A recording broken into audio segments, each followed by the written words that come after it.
बिस्मिल्लाहिर्रहमानिर्रहीम। अस्सलाम वालेकुम टू ऑल। कैसे हैं आप सब। सबसे पहले आप सबका वेलकम करता हूं अपनी नेटवर्क मार्केटिंग सीरीज़ के एपिसोड 2 के अंदर। ठीक है, तो सबसे पहले तो आप अपने पास कॉपी पेन से जल्दी से रख लें ताकि आज की वीडियो के अंदर आपको जो जो भी मैं पॉइंट्स बताऊं उन्हें आप अच्छे से जो है ना वो अपने पास नोट करें। ठीक है, और देन उसे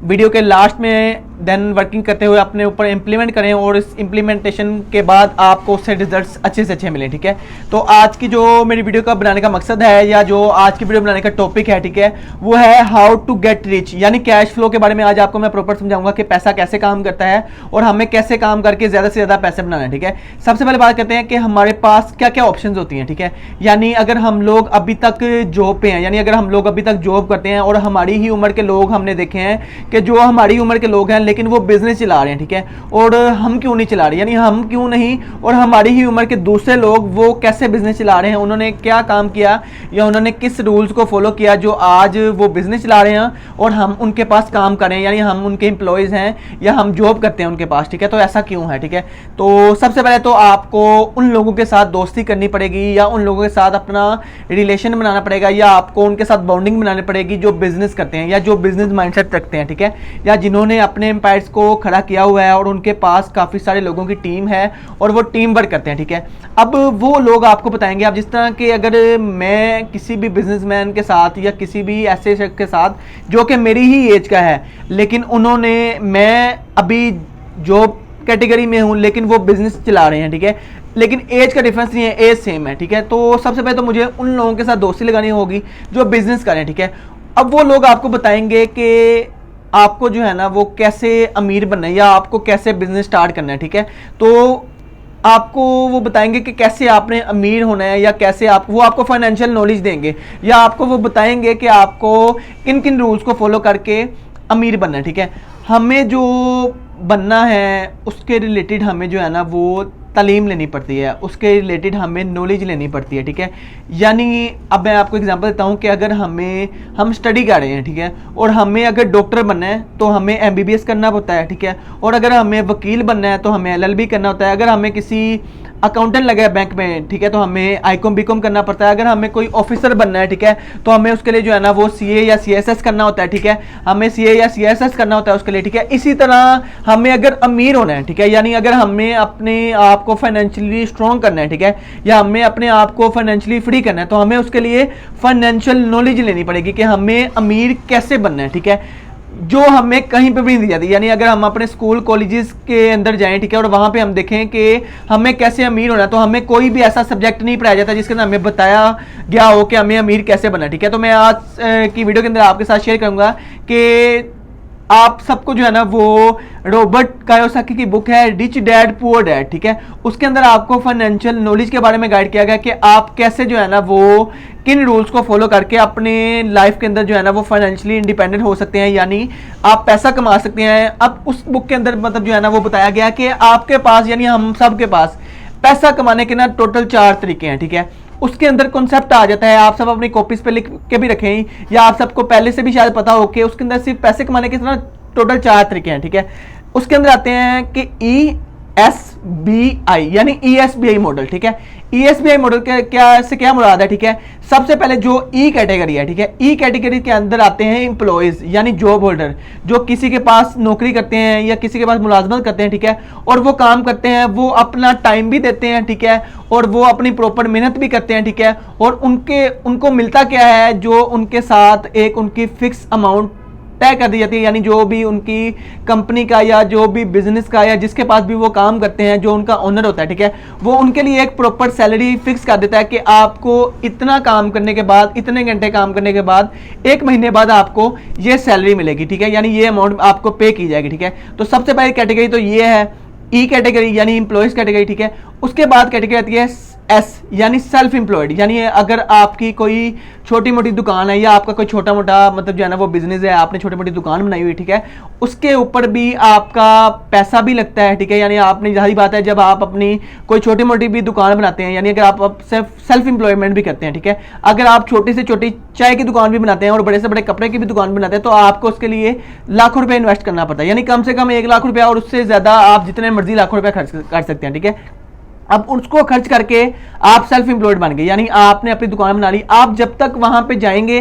काम करेंगे, यानी अगर आप सुबह जाते हैं, आप अपनी शॉप का शटर ओपन करते हैं, देन आप काम करते हैं, ठीक है, देन आप पूरा दिन काम करते हैं, जितनी देर आप काम करते रहेंगे आपको पैसा आता रहेगा, ठीक है। जब आप शटर क्लोज करके वापस घर आ जाएंगे या जब आप अपनी जॉब से छुट्टी करके वापस घर आ जाएंगे तो आपको पैसा आना बंद हो जाएगा, ठीक है। अब इनकम की भी टू टाइप से आप सबको पता है कि उसके अंदर आपकी एक्टिव इनकम भी आती है, उसके अंदर आपकी पैसिव इनकम भी आती है, ठीक है। उसके बाद आती है B category, E category employees हो गए, एस कैटेगरी सेल्फ एम्प्लॉयड हो गए, उसके बाद आती है बी कैटेगरी यानी जो बिजनेसमैन होते हैं, ठीक है, यानी जो टीम के थ्रू वर्किंग करते हैं, ठीक है। बिजनेसमैन के अंदर मैं आपको एग्जांपल देता हूं, बी कैटेगरी के अंदर कौन लोग आते हैं, जिस तरह आप देखें कि KFC है, ठीक है। अब KFC है, जो मैकडोनल्ड्स है, जो डोमिनोज है, अगर इनकी पूरे पाकिस्तान के अंदर 2-2 हज़ार ब्रांचेस भी हैं या आप कम से कम भी लगाएं 500-500 ब्रांचेस भी हैं इन सब की, तो क्या जो इन सब की ब्रांचेस हैं जो भी पूरे पाकिस्तान के अंदर हैं, ठीक है, तो या जो भी पूरे ऑल ओवर दी वर्ल्ड इनकी ब्रांचेस हैं, क्या इनकी ब्रांचेस पे एनी टाइम जो इनके ओनर हैं, जो मैकडोनल्ड्स का ओनर है, जो KFC का ओनर है, जो डोमिनोज का ओनर है, क्या वो एनी टाइम जो अपनी ब्रांचेस है उन सब के ऊपर खुद बैठे हुए हैं या उनकी टीम बैठी हुई है? बेसिकली में उनकी टीम बैठी हुई है, वो टीम वर्किंग कर रही है, ठीक है, और उनकी टीम की जो वर्किंग का बेनिफिट है वो उसे इंजॉय घर बैठ के कर रहे हैं, यानी पैसिव इनकम की शेप में उसे घर बैठे अपनी टीम की वर्किंग को इंजॉय करें। उनकी टीम वर्किंग कर रही है, वो उन्हें जो है ना वो उनकी जो वर्किंग का बेनिफिट है वो उनकी टीम को भी मिल रहा है, ठीक है, और बैकएंड पे वो उनके ओनर को भी मिल रहा है, ठीक है। लेकिन उनके ओनर ने भी एक दिन जीरो से ही स्टार्टअप किया था, यानी उसने अकेले इंसान नहीं मेहनत की थी, ठीक है, उसने अकेले ने ही खुद ने मेहनत की और आहिस्ता आहिस्ता आहिस्ता उसने 1 से 2 लोग, 2 से 4 लोग, 4 लोगों से 10 लोगों की टीम नहीं, 10 लोगों से 50 लोगों की टीम नहीं, 50 लोगों से 100 लोगों की और 100 लोगों से 1000 लोगों की टीम नहीं, ठीक है। उसने अपनी प्रॉपर टीम नहीं, अब उसकी टीम वर्किंग करती है और उसको उसका बेनिफिट मिलता है, ठीक है। उसके बाद कैटेगरी आती है इन आई, यानी आई कैटेगरी आती है। आई कैटेगरी के अंदर आते हैं इन्वेस्टर, यानी जिसके पास खूब सारा पैसा है, ठीक है, और वो किसी भी जगह पे इन्वेस्ट करके, यानी अगर वो कोई प्रॉपर्टी लेता है और उसे रेंट आउट कर देता है तो उसको उसके पैसे आते हैं, ठीक है। अब वो लाख रुपए खर्च करता है, करोड़ रुपए खर्च करता है, कोई भी प्रॉपर्टी ले लेता है या कोई भी घर ले लेता है, उसे रेंट पे दे देता है तो उसे उसका किराया आता है, ठीक है। यानी ये कैटेगरी है इन्वेस्टर्स की, ठीक है। यानी इन्वेस्टर्स अपना पैसा ढेर सारा लगाते हैं और देन उसके बदले में उनको उसका जो पे बैक आता है, यानी जो उसका अगर उन्होंने कोई बिल्डिंग लिया या उन्होंने कोई घर लिया, मकान लिया, दुकान लिया, उसका उसको किराया आता है, तो ये उनकी पैसिव इनकम है। यानी करोड़ों रुपए लगा के, लाख रुपए लगा के देन उन्हें हजारों के अंदर पेमेंट आती है, ये उनकी पैसिव इनकम कहलाती है। लेकिन आई कैटेगरी के अंदर आने के लिए हमें बहुत सारा पैसा चाहिए होता है, ठीक है। यानी इसके लिए आपके पास लाखों करोड़ों रुपए होने चाहिए जो आप इन्वेस्ट करें मुख्तलिफ जगहों पे और जहां से आपको पैसे आए, ठीक है। अब ज्यादा केसेस में जो पढ़ा लिखा होता है वो ज्यादा बिजनेसमैन ज्यादा पढ़े लिखे होते हैं या एम्प्लॉयज ज्यादा पढ़े लिखे होते हैं? जल्दी से मुझे कमेंट में बताएं कि ज्यादा कैटेगरीज जो भी आपने अभी तक अपनी रियल लाइफ में देखी हैं उसमें आपने हमेशा बिजनेसमैन को ज्यादा पढ़े हुए देखा है या एम्प्लॉयज को ज्यादा पढ़े हुए देखा है, ठीक है। अभी पिछले दिनों रिसेंटली ना मैं एक ट्वीट देख रहा था, ठीक है, उसमें एक बॉस ने ना अपने सारे एम्प्लॉयज को एक दिन बुलाया, ठीक है, और उसने पूछा कि आप सबके कितने कितने CGPA से हैं अपनी यूनिवर्सिटी के अंदर, ठीक है, यानी जिन जिन यूनिवर्सिटी से भी आपने अपनी डिग्रीज को कंप्लीट किया है आप सबके कितने कितने CGPAs हैं, ठीक है। यानी आपकी जो नंबर्स हैं आपकी यूनिवर्सिटी के अंदर वो किस ग्रेड के हैं, ठीक है। तो वहां पे उन सब एम्प्लॉयज ने का आंसर ये था कि किसी के 3.2 CGPA हैं आउट ऑफ 4 में, ठीक है, किसी के 4 में से 3.3 हैं और यहां तक कि एक पर्सन ने ये भी कह दिया कि मेरे 3.6 CGPA हैं, ठीक है। तो आगे से ना जो उनका बॉस था ना वो मतलब उसने हंसते हुए ट्वीट की, यानी उसने ट्वीट में किया और वो उसने हंसते हुए उनको जवाब दिया कि मेरा जो CGPA है ना वो 2.3 था, लेकिन आज मैं तुम सबका बॉस हूं, ठीक है, यानी तुम सबको कंट्रोल कर रहा हूं, तुम सब मेरे अंडर काम कर रहे हो, ठीक है। तो इसीलिए आपको कामयाब बनने के लिए ना, मतलब अगर कई लोगों की ऐसी सोच होती है कि अगर हमें कामयाब बनना है ना तो हमें बहुत ज्यादा पढ़ना लिखना पड़ेगा, ठीक है। पढ़ना लिखना जरूरी है, यानी मतलब मैं ये नहीं कहता मैं पढ़ाई के खिलाफ नहीं हूं, ठीक है, यानी पढ़ना लिखना जरूरी है। तालीम जो है ना वो इंसान को लोगों के अंदर उठने बैठने का, बात करने का सलीका सिखाती है, तमीज सिखाती है, शऊर सिखाती है, ठीक है। लेकिन जो पैसा कमाना है ना वो इंसान को उसकी स्किल सिखाती है, ठीक है। जो वो स्किल सीखता है उन्हें अपने ऊपर इंप्लीमेंट करता है और देन उसके ऊपर वर्किंग करके अपना जो मतलब लेवल है उसको अपग्रेड करता है और अपनी प्रॉपर एक टीम बनाता है, ठीक है, और देन वो अपने पास इंप्लॉयज को हायर करता है और देन जो है ना उसकी वर्किंग होती है और उसको उसका बेनिफिट मिलता है और उसकी टीम को भी उसका बेनिफिट मिलता है, ठीक है। तो हमें देखना है कि हमें जो है ना वो इंप्लॉयज कैटेगरी में आना है या हमें जो है ना वो बिजनेसमैन की कैटेगरी में आता है, ठीक है। अब इसमें क्या है, हमें क्या बनने की जरूरत है, हमें इसके अंदर ट्रेनिंग्स भी करवाई जाती है, ठीक है। हमें ये भी पता है, मुझे ये पता था कि यार और मुझे जो है ना ये पहली जो ES वाली कैटेगरीज है ना इसके अंदर से बाहर निकलना है। यानी ना तो मुझे एम्प्लॉय बनना है, ठीक है, और ना ही मुझे किसी मतलब जो है ना वो सेल्फ एम्प्लॉयमेंट करनी है, ठीक है। मुझे ये पता था कि यार मुझे जो है ना वो जो बाकी की दो कैटेगरीज है ना मुझे उनके अंदर आना है, ठीक है। यानी मुझे एक तो एस कैटेगरी मतलब जो है ना वो एस कैटेगरी के अंदर नहीं आना और ना ही ई कैटेगरी के अंदर, मुझे आना है बी कैटेगरी के अंदर और आई कैटेगरी के अंदर, ठीक है। मुझे या तो बिजनेसमैन बनना है और या तो मुझे इन्वेस्टर बनना है, ठीक है। अब इन्वेस्टर बनने के लिए मुझे काफी सारे पैसों की जरूरत थी, ठीक है, जो मेरे पास नहीं होते। यानी जो भी अगर कोई स्टूडेंट है तो उसके पास नहीं होता, जो भी एक किसी मिडिल क्लास फैमिली से बिलोंग करते हैं या अगर कोई रिच क्लास फैमिली से बिलोंग करता है तो उसको भी जो उसके पेरेंट्स है ना वो अचानक से इतने सारे पैसे नहीं देते, उसके हाथों में 1 करोड़ रुपया नहीं देते कि बेटा तू इन्वेस्ट करो और जो है ना वो पैसे कमा, ठीक है। तो मेरे पास ऑप्शन थी कि मुझे बी ऑप्शन मेरे पास थी कि मैं बिजनेसमैन जो है ना बन सकता हूं, मैं वर्किंग करके खुद की बेस के ऊपर जो है ना वो अपनी प्रॉपर एक टीम बना सकता हूं। अब वो कैसे बना सकता हूं कि अगर अब मैं आपको एग्जांपल बताता हूं कि अगर आप लोग या कोई भी है ना वो 10-15 लाख रुपए लगा के अपना एक बिजनेस स्टार्ट करता है बिना एक्सपीरियंस के, ठीक है, तो 100% जो है ना वो मुंह के बल गिरेगा। यानी 100% जो है ना उसको फेलियर मिलेगा अगर वो बिना एक्सपीरियंस के बिजनेस को स्टार्ट करेगा, ठीक है। उसके बाद जो है ना वो कभी बिजनेस नहीं करेगा क्योंकि उसको एक बार 10-15 लाख रुपए का नुकसान हो जाएगा ना जब, ठीक है, तो वो ठंडा हो जाएगा, ठीक है। उसके बाद वो बिजनेस करने का नहीं सोचेगा, उसके बाद वो सिर्फ नौकरी ही करेगा, ठीक है, क्योंकि उसको पता होगा कि यार मेरे बस का ये काम नहीं है, ठीक है। लेकिन जो नेटवर्क मार्केटिंग है ना वो ये एक ऐसा बिजनेस है जो हमें बहुत कम पैसों के अंदर जो है ना वो बिजनेस करने का मौका देती है, ठीक है। और हर चीज़ हमें जो है ना इसके अंदर सीखने को मिलती है। इसके अंदर हमें जो है ना वो लीडरशिप स्किल्स सीखने को मिलती है। इसके अंदर हमारी टीम बिल्डिंग हमें मतलब जो है ना वो बनाना, हमें अपनी टीम बनानी आती है, ठीक है, मतलब टीम बिल्डिंग हमें सीखने को मिलती है। इसके अलावा हमें जो हमारी कन्वर्सेशन स्किल्स हैं वो हमारी इंप्रूव होती हैं, जो हमारी कम्युनिकेशन स्किल्स हैं वो इंप्रूव होती है हमारी इस जो फील्ड है इसके अंदर। अब ये बात है कि जो नेटवर्क मार्केटिंग असल में है क्या, ठीक है। काफ़ी सारे ऐसे पर्सन हैं जिनका क्वेश्चन होता है कि असल में नेटवर्क मार्केटिंग है क्या, ठीक है। नेटवर्क मार्केटिंग जो है ना वो एक सोचा समझा जो है वो एक साइंटिफिक मॉडल आप इसे कह सकते हैं, ठीक है। यानी इसके अंदर कंपनी का भी फायदा है और इसके अंदर सिंगल पर्सन का फायदा है। यानी जो भी इसको ज्वाइन करता है, जो भी बिजनेस को स्टार्ट करता है, इसके अंदर इंडिविजुअल भी आपको बेनिफिट मिलता है और कंपनी को भी बेनिफिट मिलता है, ठीक है। अब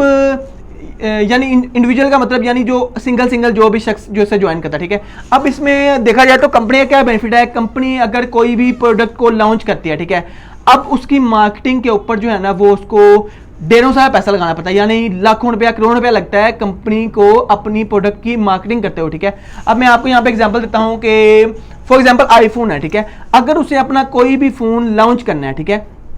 यानी अपने उसको अगर उसने कोई भी नया मॉडल निकालना है और उसको जो है ना वो उसको मार्केट करना है, ठीक है, तो वो उसको जगह जगह पे उसकी एड्स चलती हैं, यानी उसकी टीवी एड्स चलती हैं, उसके न्यूज़पेपर के ऊपर उसकी एड चलती हैं, उसके इश्तिहारात बनते हैं, ठीक है, उसके बैनर्स जगह जगह पे लगते हैं, उसकी सोशल मीडिया के ऊपर जो है ना वो उसकी एडवर्टाइजमेंट जैसे होती हैं और इसके ऊपर करोड़ों रुपये अरबों रुपया लगता है। ताकि वो क्यों लगता है, ताकि ये प्रोडक्ट जो है ना वो ज़्यादा से ज़्यादा लोगों तक जो है ना वो पहुँच सके, ठीक है। ये प्रोडक्ट ज़्यादा से ज़्यादा लोगों तक जो है ना वो मार्केट हो सके, क्योंकि जब वो मार्केट होगी तब ही वो जो है ना वो ज़्यादा से ज़्यादा लोग उसे खरीदेंगे, तब भी ज़्यादा से ज़्यादा लोगों के अंदर वो इंट्रोड्यूस हो गए कि यार ये फोन है या ये कंपनी है, इसने अपना एक नया फोन जो है ना वो लॉन्च करना है। लेकिन जो नेटवर्क मार्केटिंग वाली कंपनीज होती हैं उनको सबसे बड़ा बेनिफिट क्या होता है कि उन्हें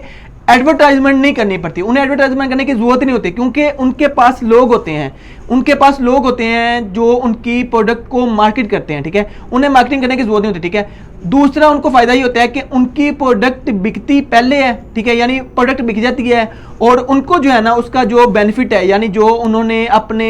डिस्ट्रीब्यूटर को देना होता है वो उन्हें बाद में देना होता है, वो बाद में देते हैं, ठीक है। यानी उन्हें पैसा पहले प्रोडक्ट का आता है, उनकी प्रोडक्ट बिक पहले जाती है, पैसा भी आता है, लेकिन वो आगे से जो अपने डिस्ट्रीब्यूटर हैं उनको पैसा उन्होंने कुछ देर के बाद देना होता है, यानी कुछ दिनों के बाद देना होता है, ठीक है। सबसे पहले तो उनको ये बेनिफिट हो जाता है, ठीक है। उसके बाद मैं आपको बताता हूं कि अब जो इंडिविजुअल है, यानी जो सिंगल पर्सन है, यानी जो डिस्ट्रीब्यूटर है हमारे पास, उसको क्या फायदा होता है, ठीक है। उसको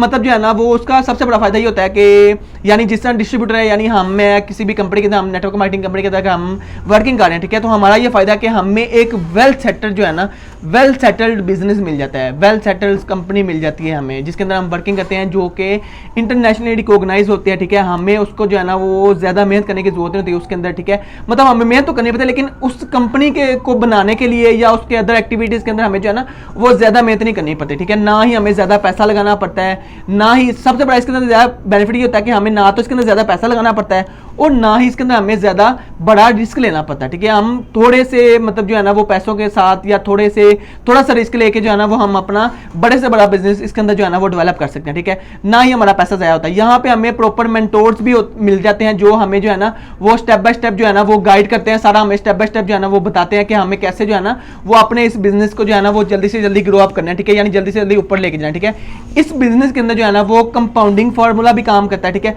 अब वो कंपाउंडिंग फार्मूला कैसे काम करता है कि हमें पता नहीं चलता इस बिजनेस के अंदर कि कैसे 500 से हम 5000 पे गए हैं, 5000 से हम कब जो है ना वो 5 लाख पे चले गए हैं, यानी इसके अंदर हमें पता नहीं चलता। ये कंपाउंडिंग फार्मूला काम करता है, ठीक है। अब जिस तरह देखा जाए तो एक बर्फ का जो गोला होता है ना वो जब पहाड़ से गिरता है ना, ठीक है, वो आहिस्ता आहिस्ता आहिस्ता आहिस्ता नीचे आते आते आते आते आते देखा कि कितने बड़े गोले के अंदर कन्वर्ट हो जाता है, ठीक है। अब यानी वो कंपाउंडिंग फार्मूला ना कि वो आहिस्ता आहिस्ता आहिस्ता चलता चलता चलता चलता आता आता मतलब वर्किंग करते करते वो कितना बड़ा एक गोला बन जाता है, कितना बड़ा जो है ना वो एक पाउडर बन जाती है, ठीक है। अब यहाँ पे एक और चीज जो है ना वो मैटर करती है, वो मैटर करती है एन बेस ग्राफ, ठीक है, यानी एन बेस ग्राफ। इसके अंदर क्या होता है कि शुरू के जो अंदर जो गैप होता है ना वो गैप ज्यादा होता है, यानी हमें शुरू के अंदर मेहनत ज्यादा करनी पड़ती है, लेकिन उसके मुकाबले में पैसा हमें कम आता है, ठीक है। यानी शुरू के एन गैप है ना, ठीक है, तो इसके अंदर हमें शुरू के अंदर मेहनत ज्यादा करनी पड़ती है, लेकिन हमें पैसा इसके अंदर शुरू के अंदर आता है कम, ठीक है। तो अब जैसे जैसे आहिस्ता आहिस्ता मेहनत जो है ना वो हमारी कम होती है, जैसे जैसे हमारे लेवल अपग्रेड होते जाते हैं वैसे वैसे हमारी मेहनत कम होती जाती है और हमें पैसा ज्यादा आने लग पड़ता है, ठीक है। अब ये होती है असल में नेटवर्क मार्केटिंग के शुरू के अंदर हमने मेहनत करनी है, ठीक है। हमने कंपाउंडिंग फॉर्मूला भी इसके अंदर काम करता है, एन बेस जो है ना ग्राफ भी इसके अंदर जो है ना वो वर्किंग करता है, ठीक है। उसके बाद मेरा ये मानना है कि यानी जो मेरा बिलीफ है वो ये है कि नेटवर्क मार्केटिंग जो है ना वो एक गुड ऑप्शन है उन लोगों के लिए कि जिनके पास जो है ना वो बहुत सारे पैसे जो है ना वो लगाने के लिए नहीं है, यानी वो अपना बहुत सारा पैसा इन्वेस्ट करके जो है ना वो बिजनेस नहीं कर सकते, लेकिन उनके पास मतलब जो है ना वो एक उनका एक विजन है कि यार मुझे इसके लिए जितनी मर्जी मेहनत करनी पड़े लेकिन मैं इसके लिए उतनी ज्यादा मेहनत जो है ना वो करूंगा और अपना बड़े से बड़ा जो है ना वो बिजनेस डेवलप करूंगा, ठीक है। यानी जिसकी सोच हो, ठीक है, और वो बंदा मेहनत करने के लिए तैयार हो कि यार मुझे अपनी जिंदगी को बदलना ही बदलना है, मुझे वो जिस मर्जी कीमत में बदलना पड़ना है, मुझे जितनी मर्जी मेहनत करनी पड़े, मुझे दिन रात मेहनत करनी पड़े, लेकिन मैं करूंगा, ठीक है। उसके पास पैसे कम हो लेकिन उसके अंदर पावर ज्यादा हो कि यार मैं ये काम करके दिखाऊंगा, ठीक है। तो ये भी इसके अंदर बहुत बड़ा एक फैक्ट है, ठीक है। इसके लिए जो है ना वो उससे बेहतर कुछ नहीं होता कि यार उससे थोड़े पैसों के अंदर जो है ना वो एक बहुत बड़ा बिजनेस करने का मौका मिलता है, ठीक है। अगर पैसा हो ना तो फिर तो बड़े सारे ऑप्शन है, फिर तो बहुत सारे बिजनेस है, आप बहुत सारे पैसे जो है ना वो बहुत सारे बिजनेस के अंदर लगा के जो है ना वो आपको बहुत सारा उसका टर्नओवर आ सकता है, आप बहुत सारा पैसा कमा सकते हैं। लेकिन अगर आपके पास पैसा नहीं ना है तो इससे बेस्ट जो है ना आपके पास इस टाइम तक कोई फील्ड ऐसी नहीं है कि जिसके अंदर आप मिनिमम पैसे लगा के अपना बहुत ज्यादा बिजनेस कर सकें, ठीक है। तो इसके अंदर आपको बताया कि आपने लाजमी जो है ना वो रिच डैड पुअर डैड जो रॉबर्ट कियोसाकी की बुक है, ठीक है, रिच डैड पुअर डैड, आपने उसको जरूर पढ़ना है ताकि आपको उसके जरिए फाइनेंशियल नॉलेज मिले, जो कि आपको कहीं भी ये चीज़ नहीं सिखाई जाती कि हमें अमीर कैसा बनना है, ठीक है। हमें हमेशा ये सिखाया जाता है स्कूल कॉलेज यूनिवर्सिटी के अंदर कि हमें जॉब करनी है, ठीक है, या हमें पढ़ लिख के जो है ना वो एक अच्छी जॉब करनी है, हमें हमेशा ये सिखाया जाता है। हमें कभी भी ये नहीं हमारा सब्जेक्ट है कि हमने पैसा कैसे कमाना है, ठीक है। तो उस बुक के अंदर आपको प्रॉपर जो है ना वो फाइनेंशियल नॉलेज मिलेगी, ठीक है। अगर आप सबके पास वो बुक है तो आप उसे जरूर पढ़ें, अगर आपके पास नहीं है तो आप उसे मार्केट से परचेज भी कर सकते हैं, ठीक है। अगर आप उसे परचेज नहीं कर सकते तो आप अपने सीनियर्स को जो है ना वो मतलब जो है ना वो मैसेज ड्रॉप करें, वो आपको जो है ना वो इस बुक का मतलब जो है ना वो पीडीएफ फॉर्म भी सेंड कर सकते हैं ताकि आप इसे अपने मोबाइल फोन के अंदर पढ़ सकें, ठीक है। तो लाजमी मेरा आज का आपको जो है ना वो एक मशवरा है, आपको आज का एक डिसीजन है कि आप लाजमी इस बुक को पढ़ें, ठीक है। मैंने पढ़ा, मैंने फाइनेंशियल नॉलेज ली, ठीक है, और आज मैं आप सबको जो है ना इसके बारे में गाइड कराऊंगा और मैं आपको अपना पर्सनल एक्सपीरियंस बता रहा हूँ कि ये बहुत अच्छी बुक है। इसके अंदर आपको ऐसा ऐसा नॉलेज मिलेगा जिसके अंदर आपको पता चलेगा कि हमने कैसा है ज्यादा से ज्यादा जो है ना वो हमने पैसा कमाना है, ठीक है। तो अगर तो आप सबको ये वीडियो अच्छी लगी है तो वीडियो को जरूर लाइक करें, ठीक है। और अगर आप इस चैनल के ऊपर पहली बार आए हैं, ठीक है, तो चैनल को जरूर सब्सक्राइब कर लें, ठीक है, और नीचे बेल आइकन का बटन भी है उसे भी हिट कर दें ताकि आने वाली जो भी इस सीरीज की वीडियोस हैं, जो भी मैं आपके साथ नॉलेज शेयर करने वाला हूं, वो सबसे पहले जब भी मैं वीडियो अपलोड करूं वो आपके पास वीडियो पहुंचे और आप जल्दी से जल्दी जो है ना वो एज सून एज पॉसिबल देके अपने स्किल्स को इंप्रूव कर सके, ठीक है। तो बाकी आप सब इससे अपने टीम मेंबर्स के साथ भी शेयर कर दें, जो भी आपके टीम के न्यू पर्सन है, मैं आप सबको ना बहुत ज्यादा स्ट्रॉन्ग कर दूंगा, यानी आपको इतना इतना स्ट्रॉन्गली नॉलेज के हवाले से आपको इतना एजुकेट करके आपकी नॉलेज इतना स्ट्रॉन्ग कर दूंगा, आपके जो न्यू पर्सन होकर उनकी नॉलेज इतनी स्ट्रॉन्ग कर दूंगा ना कि वो कभी भी आपको छोड़ के नहीं जाएंगे, ठीक है। यानी उनको सारी नॉलेज पहले से ही प्रोवाइड कर देंगे हम इंशाल्लाह ताला, उनको सारा ऑब्जेक्शन हैंडलिंग, उनको हर चीज पहले से ही सिखा देंगे ताकि वो कभी भी किसी भी एडे गरे की बात से डीमोटिवेट होकर अपने बिजनेस को ना छोड़ें और वो अपने जिस एम के साथ इस बिजनेस पे आए थे वो इस एम को जरूर इस बिजनेस के अंदर पूरा